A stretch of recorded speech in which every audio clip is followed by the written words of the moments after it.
புத்திசாலி இராணுவர். அமெரிக்கா ஒரு காலத்தில் இங்கிலாந்திடம் அடிமைப்பட்டு கிடந்தது.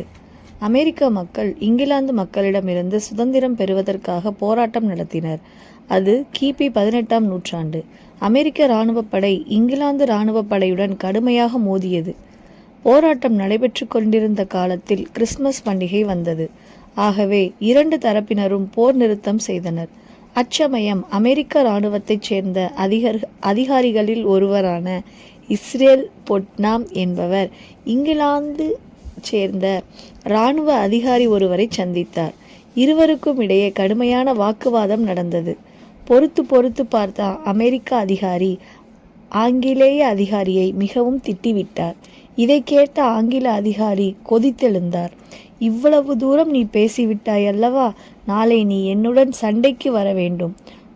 நீ உன் துப்பாக்கியை எடுத்துக்கொண்டு வா. நான் என் துப்பாக்கியை எடுத்துக்கொண்டு வருகிறேன்.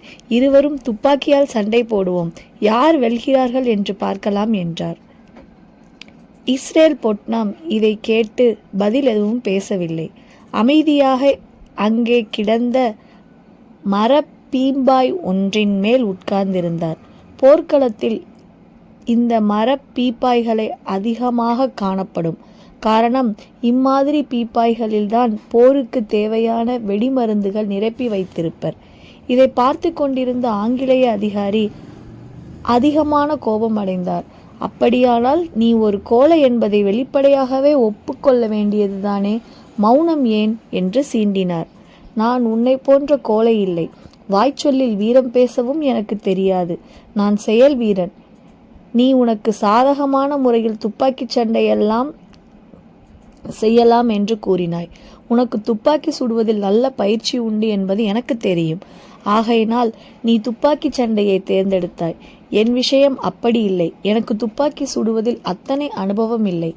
யார் வீரன் என்பதை நிரூபிக்க ஒரு பொதுவான வழிமுறையை உன்னால் சொல்லத் தெரியவில்லையே. ஏன், நீதான் செயல் வீரனாயிற்றே. பொதுவான ஒரு வழியை சொல்லேன் பார்க்கலாம் என்று குமுறினார் ஆங்கிலேய அதிகாரி. சரி, நானே சொல்கிறேன். இங்கே 2 பீப்பாய்கள் இருக்கின்றன. இந்த பீப்பாய்கள் எதற்காக உபயோகப்படுத்தப்படுகின்றன என்பதை நீயும் அறிவாய். வெடிமருந்து போட்டு வைக்க உபயோகப்படுத்தும் பீப்பாய்கள் இவை என்பதை நீ மறந்தாலும் நான் உனக்கு நினைவூட்டுகிறேன். இப்போது இந்த 2 பீப்பாய்களிலும் நான் ஒரு துளையை இடுகிறேன். நீ ஒரு பீப்பாயின் மேல் அமர்ந்து கொள். நான் ஒரு பீப்பாயின் மேல் அமர்ந்து கொள்கிறேன். இந்த 2 பீப்பாய்களில் எதன் மீதாவது அமரவும் உனக்கு சுதந்திரம் உண்டு. இதன் பிறகு நான் ஒரு வயரை சொருகி வைப்பேன். அதன் முனையையும் பற்ற வைத்து விடுவேன். அது மெல்ல மெல்ல பீப்பாய்க்குள் போகும். இவ்வாறு பற்ற வைத்த பின்னாலும் யார் ஒருவர் நீண்ட நேரம் வரை கீழே இறங்காமலேயே அந்த பீப்பாயின் மேல் உட்கார்ந்து கொண்டிருக்கிறார்களோ அவர்களே வெற்றி பெற்றவர். சம்மதமா? அதற்கான தைரியம் உன்னிடம் இருக்கிறதா என்று கேட்டார் இஸ்ரேல் பொட்னாம். சரி என்று வீராவசமாக ஒப்புக்கொண்டார் ஆங்கிலேய அதிகாரி. பொட்னாம் எழுந்தார். 2 நீண்ட பியூஸ் வயர்களை இணைத்து அதை பீப்பாய்க்குள் செலுத்திவிட்டு நுனியை பற்ற வைத்துவிட்டு அமைதியாக பீப்பாய் மேல் வந்து அமர்ந்தார். ஆங்கிலேய அதிகாரியும் ஒரு பீப்பாய் மேல் அமர்ந்தார்.